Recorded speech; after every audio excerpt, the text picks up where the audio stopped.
ಅವ್ರ ಊಟಕ್ಕೆ ವ್ಯವಸ್ಥೆ ಮಾಡು. ಸರಿ ಬಾಸ್. ದೊಡ್ಡವ್ರೆ ದೊಡ್ಡವ್ರೆ, ಊಟ ರೆಡಿ ಇದೆ, ಎಲ್ಲೋದ್ರಿ? ದೊಡ್ಡವರೆಲ್ಲೂ ಕಾಣಿಸ್ತಾನೆ ಇಲ್ವಲ್ಲ ಸರ್? ದೊಡ್ಡವರೆಲ್ಲ ಹೋದ್ರು, ಊಟ ರೆಡಿ ಇದೆ.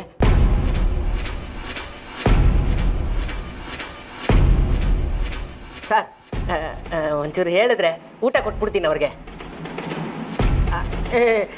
ಅರ್ಥ ಆಯ್ತು ಬಿಡಿ, ಒಳಗಡೆ ಇದ್ದಾರೆ. ದೊಡ್ಡವ್ರೆ ತಿಳಿ ಸರ್ ಅವನ್ನ ರೆಡಿ ಇದೆ, ತಗೊಳ್ಳಿ. ಅಣ್ಣ ಯಾವಾಗ ಪೇಪರಲ್ಲಿ ಆ್ಯಡ್ ಕೊಟ್ಟಿದ್ರಣ್ಣ? ನನಗೇನು ತಲೆ ಕೆಟ್ಟಿದ್ಯಾ?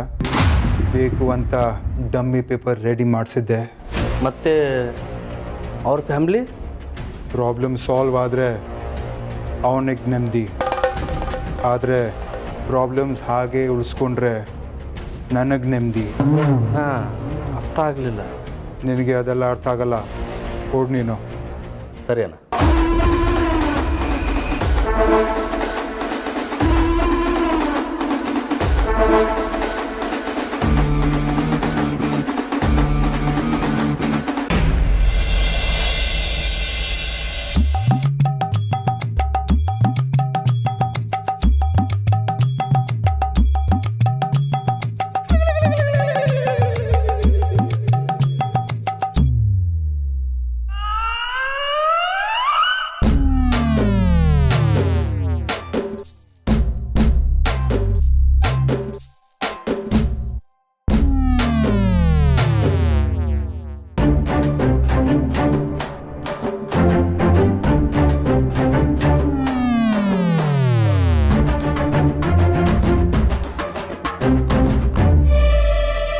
ಲೇ ಕಾಂತ, ಏನು ಜೀವನಾನೋ ನಿಂದು? ಬೆಳಗ್ಗೆ ಆದರೆ ಪಂಚಿ ಡೈಲಾಗ್ ಹೊಡೆದು ಸಾಯಿಸ್ತಾರೆ, ರಾತ್ರಿ ಆದರೂ ನೆಮ್ಮದಿಯಾಗಿ ಮಲ್ಕೊಳ್ಳೋಣ ಅಂದರೆ ನನ್ನ ಮಕ್ಕಳು ಕೈ ಕಾಲು ಹಾಕಿ ಗೊರಕೆ ಹೊಡ್ಕೊಂಡು ಸಾಯಿಸ್ತಾರೆ. ಏನು ಜನ್ಮನೋ ನಿಂದು? ಇಲ್ಲಿಗೆ ಬರೋ ಬದಲು ಯಾವುದಾದ್ರೂ ಹುಡುಗಿ ಹುಡ್ಕೊಂಡಿದ್ರೆ ಇನ್ನು 3 ತಿಂಗಳಿಗೆ ನಾನು ಮದುವೆ ಆಗಿರೋದು. ರೌಡಿ ಮೇಡಮ್, ಬಡ ಬಾತ್, ಅದು ಏನು ಕರ್ಮ ಅಂತ ನನ್ನ ತಲೆ ಕಟ್ಬಿಟ್ರಿ.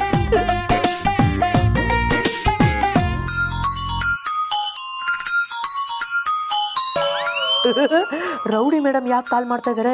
ಅವನು ಇಷ್ಟೊತ್ತಲ್ಲಿ ಅಲಾರಾಮ್ ಇಟ್ಟಿದ್ದು. ಅಪ್ ಮಾಡ್ರ.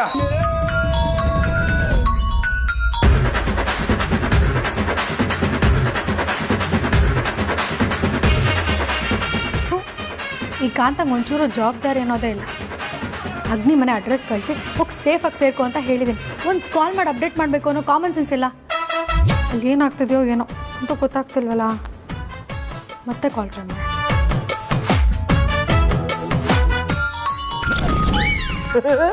ಅಯ್ಯೋ, ರೌಡಿ ಮೇಡಮ್ ಫೋನ್ ಮಾಡಿ ಸಾಯಿಸ್ತಾ ಇದ್ದಾರಲ್ಲ. ಈ ನನ್ನ ಮಕ್ಳು ಗೊತ್ತಾದ್ರೆ ಈ ಕ್ಷಣದಲ್ಲಿ ನನ್ನನ್ನು ಸಾಯಿಸ್ಬಿಡ್ತಾರೆ. ಹೌದು, ಇಷ್ಟೊಂದು ಸತಿ ಕಾಲ್ ಮಾಡ್ತಾ ಇದ್ದಾರೆ ಅಂದರೆ ಏನೋ ಇಂಪಾರ್ಟೆಂಟ್ ವಿಷಯ ಇರಬೇಕು. ಸೈಲೆಂಟಾಗಿ ಇದ್ದೋಗಿ ಮಾತಾಡ್ಕೊಂಬರೋಣ.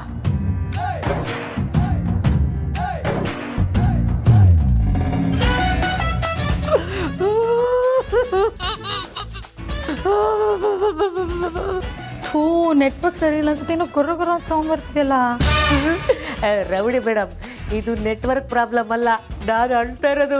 ರೀ ಕಾಂತ, ಏನು ಹಿಂಗೆ ಅಳ್ತಿದ್ದೀರಾ? ಏನಾಯ್ತು ನಿಮಗೆ? ಇನ್ನೇನು ಮೇಡಮ್, ಈ ಜುರಾಸಿಕ್ ಪಾರ್ಕಲ್ಲಿ ನಾನು ಒಬ್ಬನೇ ಬಿಟ್ಬಿಟ್ಟು ಯಾಕೆ ಅಳ್ತಾ ಇದೆಯಾ ಅಂತ ಕೇಳ್ತಾ ಇದ್ದೀರಲ್ಲ. ಅಲ್ಲ, ಈ ಮನೇಲಿರೋರು ಒಬ್ಬೊಬ್ಬರು ಮನುಷ್ಯ ಮೇಡಮ್. ಈ ಶೋಲೆ ಸಿನಿಮಾಲಿ ಗಬ್ಬರ್ ಸಿಂಗ್ ಬರಲ್ವಾ, ಎಲ್ಲರೂ ಅದೇ ಥರ ಇದ್ದಾರೆ. ಮಾತಾಡ್ಸೋಕ್ಕೂ ಹೊಡಿತಾರೆ, ಬೇಜಾರಾದರೂ ಹೊಡಿತಾರೆ, ಖುಷಿಯಾದರೂ ಹೊಡಿತಾರೆ ಇರ್ತಾರೆ. ಸರಿ, ಏನೋ ಮಾಡ್ಕೊಳ್ಳಿ. ಇವಾಗ ಹೇಳಿ, ಸೂರ್ಯನಾರಾಯಣ್ ಬಗ್ಗೆ ಏನಾದರೂ ಗೊತ್ತಾಯ್ತಾ? ಅದು ಹೇಳ್ರಿ, ಏನು?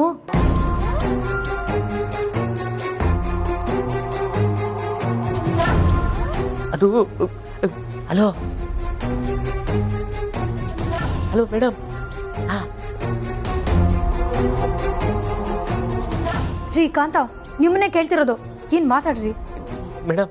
ಇಲ್ಲಿ ಆ ವಿಚಾರ ಬೇಡ ಮೇಡಮ್, ನಾಳೆ ಡೈರೆಕ್ಟಾಗಿ ಅಲ್ಲೇ ಬಂದು ನಿಮ್ಗೆಲ್ಲನೂ ಹೇಳ್ತೀನಿ. ತಗ್ಲ ಕೊಟ್ರೆ ತಿರ್ಗಾ ಹೊಡಿತಾರೆ ಮೇಡಮ್, ಪ್ಲೀಸ್. ಸರಿ, ಆಯಿತು. ಸರಿ ಮೇಡಮ್, ಓಕೆ, ಬಾಯ್ ಬಾಯ್ ಬಾಯ್. ಈ ಕಾಂತ ನಿದ್ದೆ ಹೊಡಿತಾ ಇದ್ರು ಅನ್ಸುತ್ತೆ. ಅದಕ್ಕೆ ಬೆಳಿಗ್ಗೆ ಬಂದು ಹೇಳ್ತೀನಿ ಅಂತ ಡವ್ ಮಾಡ್ತೀನಿ. ಈ ಎಡ್ಬಿಡಂಗೆ ಕಾಂತನ ಕಟ್ಕೊಂಡು ಅದು ಏನು ಮಾಡಬೇಕೋ ಏನೋ. ಥೂ.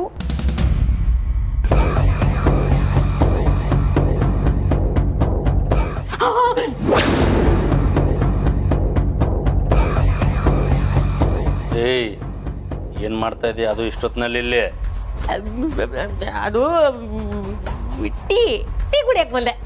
ಏನು ಆಟ ಆಡ್ತಾ ಇದೀಯಾ? ಇಷ್ಟೊತ್ತಿನಲ್ಲಿ ಯಾರು ಟೀ ಕುಡಿತಾರೆ? ಅದು ನಾನು ನಿದ್ದೆ ಮಾಡಬೇಕಾದ್ರೆ ನನ್ನ ಕನಸಲ್ಲಿ ನಾನು ಟ್ರೈನಲ್ಲಿ ಹೋಗ್ತಾ ಇದ್ನಾ, ಅವಾಗ ಒಬ್ಬ ಚಾಯ್ ಗರಮ ಗರಂ ಚಾಯ್ ಅಂತ ಕೂಕೊಂಬಂದ. ಅವನಿಂದ ಫಾಲೋ ಮಾಡಿಕೊಂಡು ಇಲ್ಲಿವರೆಗೂ ಬಂದೆ. ಅದು ನನಗೆ ನಿದ್ದೆಯಲ್ಲಿ ನಡೆಯೋ ಅಭ್ಯಾಸ ಇದೆ ನೋಡಿ. ನೋಡು, ಮಧ್ಯರಾತ್ರಿ ಎಲ್ಲ ಕಾಮಿಡಿ ಮಾಡಿದ್ರೆ ಒದೆ ತಿಂತೀಯ. ನಿನ್ನ ಕಾಮಿಡಿನ ಶುಂಠಿ ಬೆಳ್ಳುಳ್ಳಿ ಮಲ್ಲಿ ಹತ್ರ ಇಟ್ಕೋ, ಬಾ ಬಿತ್ಕೋ.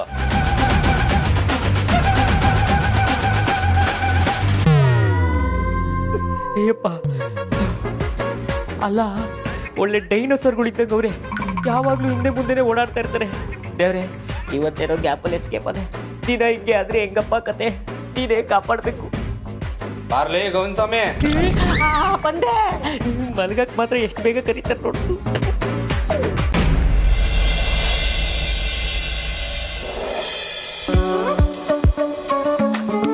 ಹುಲಿಯಾ, ಪುಲಾವ್ ತುಂಬ ಚೆನ್ನಾಗಿದೆ. ಅಮ್ಮ, ವೈಜಂತಿ ಅಮ್ಮ, ಏನ್ ತಿಂಡಿ ಇವತ್ತು?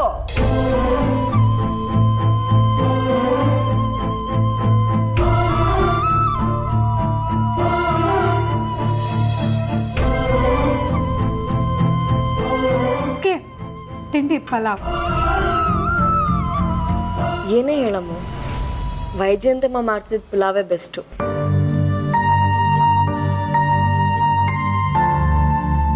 ಏನ್ ಟೇಸ್ಟು, ಏನ್ ಅರೋಮ, ಸಖತ್ತಾಗಿರ್ತಿತ್ತು. ಅವ್ರು ಮಾಡ್ತಿದ್ದ ಪುಲಾವ್ನ ತುಂಬ ಮಿಸ್ ಮಾಡ್ಕೊಳ್ತಾ ಇದ್ದೀನಿ. ಆದ್ಯ, ಇನ್ಮೇಲೆ ಆ ಪಲಾವೋ ಗಿಲಾವೋ ಅನ್ನೋದನ್ನೆಲ್ಲ ಮರ್ತ್ಬಿಡು. ಯಾಕೆ ಅಂದರೆ ವೈಜಯಂತಿ ನಮ್ಮ ಮನೇಲಿ ಇಲ್ವಲ್ಲ. ನಮ್ಮ ಮನೆಗೆ, ನಮ್ಮ ಜೀವಕ್ಕೆ ಎಷ್ಟೋ ಹತ್ತಿರವಾಗಿದ್ಲು. ಬಂಗಾರದಂಥ ಹುಡುಗಿ. ಆದ್ರೆ ಏನು ಮಾಡೋದು?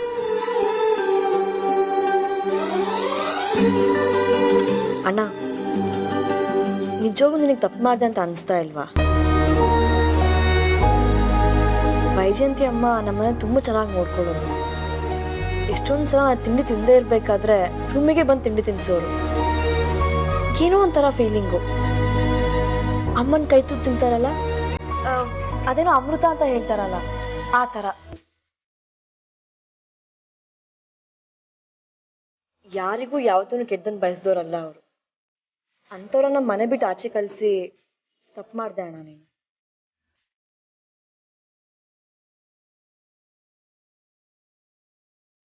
ನಿಜ, ವೈಜಯಂತಿ ಅಮ್ಮನ ವಿಚಾರದಲ್ಲಿ ನಾನು ತಪ್ಪು ಮಾಡಿದೆ. ನಿಮಗೆಲ್ಲ ಈಗ ಅನ್ಸೋದು ಸಹಜ. ಆದರೆ ನಾನು ಅವ್ರ ಮುಂದೆ ನಿನ್ನ ಕರ್ಕೊಂಬಂದಾಗ, ಅದ್ರ ಕಾರಣ ಹೇಳಿದಾಗ ಖಂಡಿತವಾಗ್ಲೂ ಖುಷಿ ಪಡ್ತೀರ. ಅದೇ ಒಂದು ನಿಮಿಷ. ಇಲ್ಲ ಅಣ್ಣ, ಸಾರಿ. ಪ್ಲೀಸ್ ಕೂತ್ಕೊ.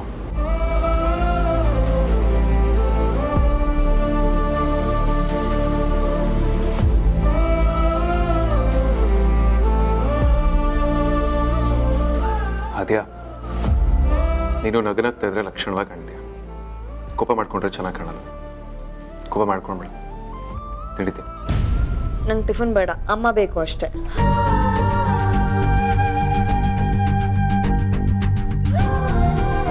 ಅದೇ ಹೇಳಿದ್ನಲ್ಲ, ಹಾಗೆಲ್ಲ ಮಾತಾಡ್ಬಾರ್ದು. ಅದಕ್ಕೆ ಪ್ಲೀಸ್ ತಿಂಡಿ ತಿನ್ನಿ. ಆದ್ಯ, ತಿನ್ನಮ್ಮ.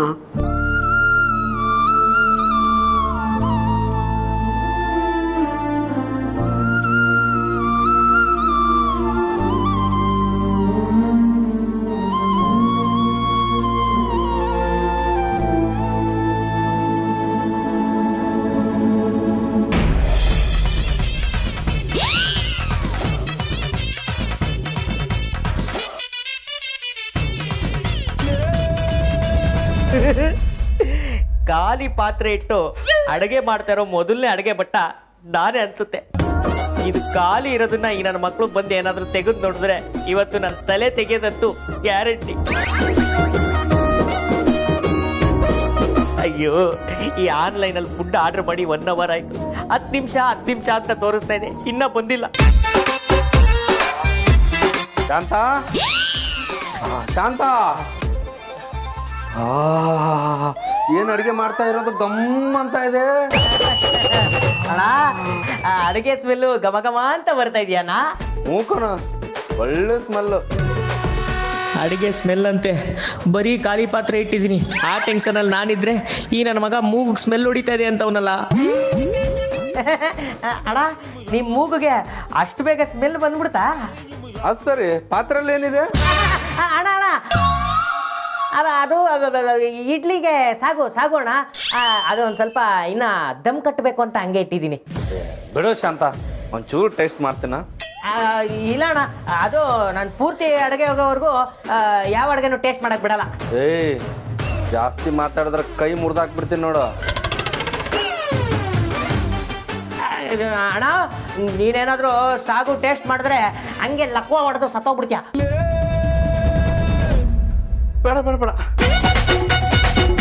ಅದು ಸರಿ ಶಾಂತ, ಏನು ತಿಂಡಿ? ಇಡ್ಲಿ. ಹೌದಾ, ಸರಿ ಕಣ್, ಆದ್ಮೇಲೆ ಕರಿ. ಅಣ್ಣ, ಒಂದು ನಿಮಿಷ. ಯಾವುದಕ್ಕೂ ನಿಮ್ಮ ಮೂಗ್ನ ಒಂಚೂರು ಡಾಕ್ಟ್ರಿಗೆ ತೋರಿಸಿ ಅಣ್ಣ. ಯಾಕೋ? ಸುಮ್ಮನೆ ಹೇಳ್ದೆ ಅಣ್ಣ. ಸರಿ ಕಣಪ್ಪ, ನೀನು ಇಡ್ಲಿ ಆದ್ಮೇಲೆ ಕರಿ, ಆಚೆ ವೇಟ್ ಮಾಡ್ತಾ ಇರ್ತೇನೆ. ಪುಣ್ಯಕ್ಕೆ ಆ ಪಾತ್ರೆಯಲ್ಲೂ ಏನೂ ಇಲ್ಲ ಅಂತ ಗೊತ್ತಾಗಿದ್ದಿದ್ರೆ ನನ್ನನ್ನು ಇದೇ ಇಡ್ಲಿ ಪಾತ್ರೆ ಒಳಗಡೆ ಹಾಕಿ ಬೇಯಿಸ್ಬಿಟ್ಟಿರೋನು. ಹೌದು, ಈ ಬಡೆ ತದಕ್ಕೆ ಸ್ಮೆಲ್ ಎಲ್ಲಿಂದ ಬಂತು? ನಾನೇನು ಅಡುಗೆನೇ ಮಾಡ್ತಾ ಇಲ್ವಲ್ಲ. ಮೋಸ್ಟ್ಲಿ ಈ ಖಾಲಿ ಪಾತ್ರೆ ತಳ ಹಿಡಿದಿರ್ಬೇಕು. ಆ ಸ್ಮೆಲ್ಗೆ ಘಮ ಘಮ ಅಂತ ಇದೆ ಅಂತಾನೆ. ಅವನೇ ಇರ್ಬೇಕು. ಹಲೋ ಬ್ರದರ್, ಎಲ್ಲಿದ್ದೀರಾ? ಹೌದಾ, ಅಲ್ಲೇ ರೀ ಬಂದೆ.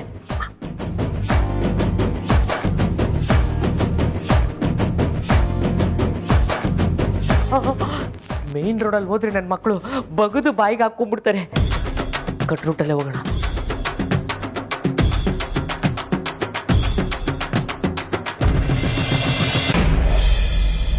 ಯಾಕಾದ್ಯಾ? ತಿಂಡಿ ಇಷ್ಟ ಆಗಲಿಲ್ವಾ? ಅಣ್ಣ, ನಿಂಗೆ ನೆನಪಿದ್ಯಾ, ನಾ ಸೆಕೆಂಡ್ ಸ್ಟ್ಯಾಂಡರ್ಡ್ ಇದ್ದಾಗ ನೀನು ನನಗೆ ಸ್ಕೂಲಿಗೆ ಜಡ ಹಾಕಿ ಕಳಿಸ್ಬೇಕಿತ್ತು, ನೀನು ನನಗೆ ತಿಂಡಿ ತಿನ್ನಿಸ್ಬೇಕಿತ್ತು, ನೀನೇ ರೆಡಿ ಮಾಡಿ ಕಳಿಸ್ಬೇಕಿತ್ತು. ಇಲ್ಲ ಅಂದಿದ್ರೆ ನಾನು ಎಷ್ಟು ಹಠ ಮಾಡ್ತಿದ್ದೆ ಅಂತ. ಏನು ವೇದಾಂತ್, ನೀನ್ ಜಡೆ ಆಗ್ತಿದ್ದ?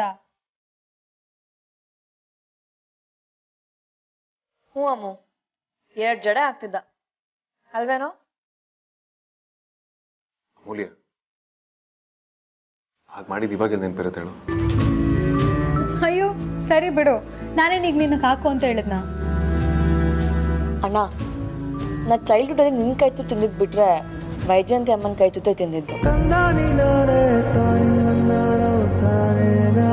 ನನ್ನ ಲೈಫಲ್ಲಿ ಕ್ಲೋಸ್ ಪೀಪಲ್ ಲಿಸ್ಟಲ್ಲಿ ವೈಜಯಂತಿ ಅಮ್ಮ ಕೂಡ ಇದ್ದಾರೆ. ನನಗೆ ಗೊತ್ತಿಲ್ಲ ನೀನು ಏನು ಮಾಡ್ತೀಯಾ ಅಂತ ಅವ್ರನ್ನ ವಾಪಸ್ ಕಳಿಸೋ ಪ್ಲ್ಯಾನ್ ಮಾಡಿ ಅಷ್ಟೇ. ಅದಕ್ಕೆ ಪ್ಲೀಸ್ ನನ್ನ ಮಾತು ಅರ್ಥ ಮಾಡ್ಕೊ. ಕಾರಣ ಇಲ್ಲದೆ ಖಂಡಿತವಾಗ್ಲೂ ನಾನು ಹೀಗೆ ಮಾಡಿಲ್ಲ.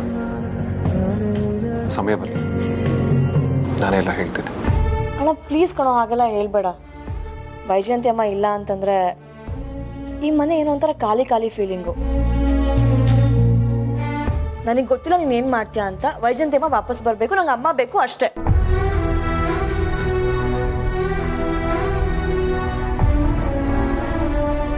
ಈ ಆದ್ಯ ಚಿಕ್ಕ ಮಗು ಥರ ಹಠ ಮಾಡ್ತಿದ್ದಾಳೆ. ಇವಳು ನಾನು ಹೇಗೆ ಎಕ್ಸ್ಪ್ಲೈನ್ ಮಾಡಲಿ? ಅಣ್ಣ, ನಿನ್ನ ಹತ್ರ ಕಣೋ ಮಾತಾಡ್ತಾ ಇರೋದು. ನಂಗೆ ವೈಜಯಂತಿ ಅಮ್ಮ ವಾಪಸ್ ಬರಬೇಕು ಅಷ್ಟೇ. ಅವ್ರನ್ನ ವಾಪಸ್ ಕರೆಸ್ತಾ ಇದೆಯಾ?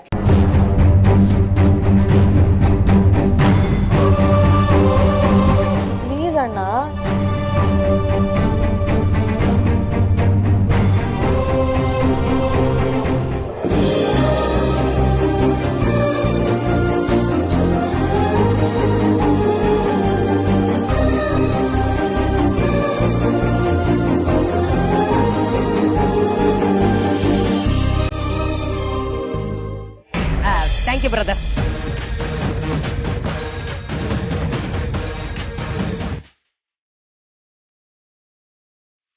ಅಬ್ಬಾ ಪುಣ್ಯಕ್ಕೆ ಯಾರೂ ನೋಡ್ತಾ ಇಲ್ಲ. ಅಷ್ಟು ಸೈಲೆಂಟ್ ಆಗಿ ಇಲ್ಲಿಂದ ಎಸ್ಕೇಪ್ ಆಗ್ಬಿಡ್ಬೇಕು.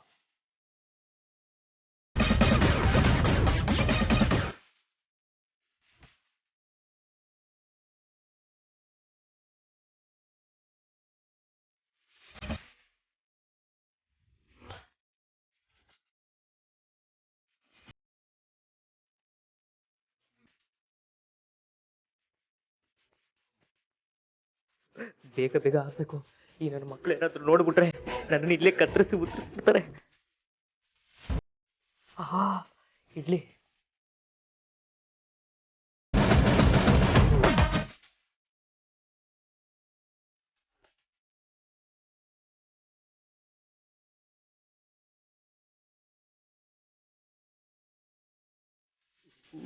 ಇದು ಬೇರೆ ಓಪನ್ ಆಗ್ತಾ ಇಲ್ವೇ?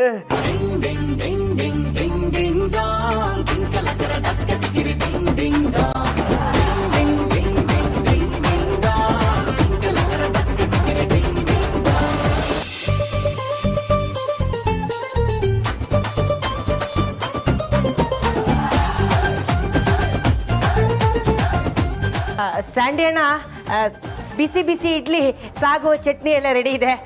ಬೇಗ ಬಂದು ತಿನ್ಕೊಳ್ಳಿ. ಇದನ್ನ ಫಸ್ಟು ರಾಯರು ಕೊಟ್ಬಿಡ್ತೀನಿ.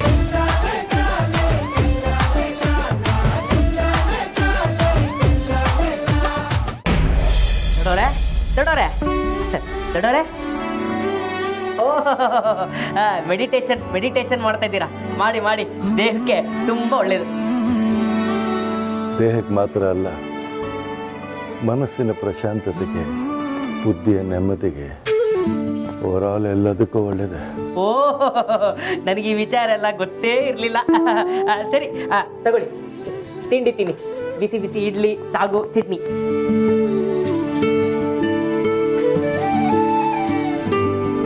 ತಿಂಡಿ ತಂದಿದ್ಯಾ? ನಾನು ಯಾವುದೋ ಒಂದು ಪುಸ್ತಕದಲ್ಲಿ ಓದಿದ್ದೆ, ಈ ತಿಂಡಿ ತಿನಿಸು, ಅನ್ನ, ಆಹಾರ ಏನು ಇಲ್ಲದೆ ಬರೀ ನೀರಲ್ಲೇ ತಿಂಗಳಾನ್ಗಟ್ಲೆ ಬದುಕ್ಬೋದಂತೆ. ಕಾಂತ, ಟಿಫಿನ್ ಚೆನ್ನಾಗಿ ಮಾಡಿದ್ಯಾ ತಾನೆ? ಅಯ್ಯಯ್ಯೋ, ನನ್ನ ಹೆಸರು ಕಾಂತ ಅಂತ ಗೊತ್ತಾಗೋಯ್ತಾ? ಇವ್ರ ಹತ್ರ ತಗ್ಲಾಕೊಂಡ್ಬಿಟ್ನಾ? ಅನ್ಯಾಯವಾಗಿ ನನ್ನನ್ನು ಸಾಯಿಸ್ಬಿಡ್ತಾರಲ್ಲಪ್ಪ ಈ ದಾಂಡಿಗರು. ಏನ್ ಮಾಡೋದು? ಸಾರಿ, ನಿನ್ನ ಹೆಸರು ಕಾಂತ ಅಲ್ಲ, ಶಾಂತ ತಾನೆ? ದೊಡ್ಡೋರೆ, ಮೊದಲು ಇಡ್ಲಿ ತಿನ್ಬಿಡಿ, ಬಿಸಿ ಬಿಸಿ ಇದೆ, ತಣ್ಣಗಾಗ್ಬಿಡುತ್ತೆ.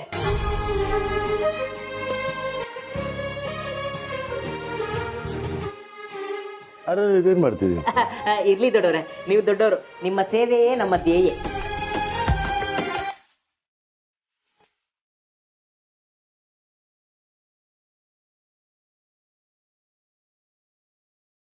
ಈ ದೊಡ್ಡವ್ರಿಗೆ ಹೆಂಗಾದ್ರೂ ಮಾಡಿ ಬಕೆಟ್ ಹಿಡ್ದು ಇವ್ರ ಇನ್ಫಾರ್ಮೇಶನ್ ಎಲ್ಲ ಆಚೆ ತೆಗಿಬೇಕಲ್ಲ.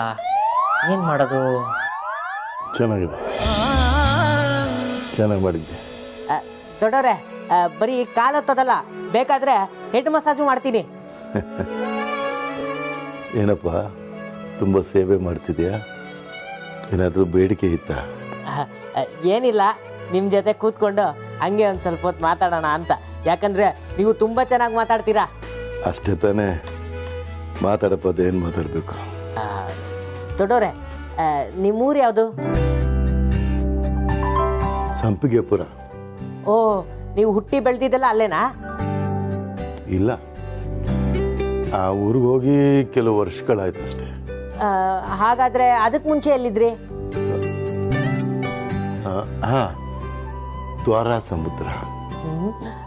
ಅದಕ್ಕೆ ಮುಂಚೆ? ಕಾಶಿಲಿದ್ದೆ. ಅದಕ್ಕೆ ಮುಂಚೆ?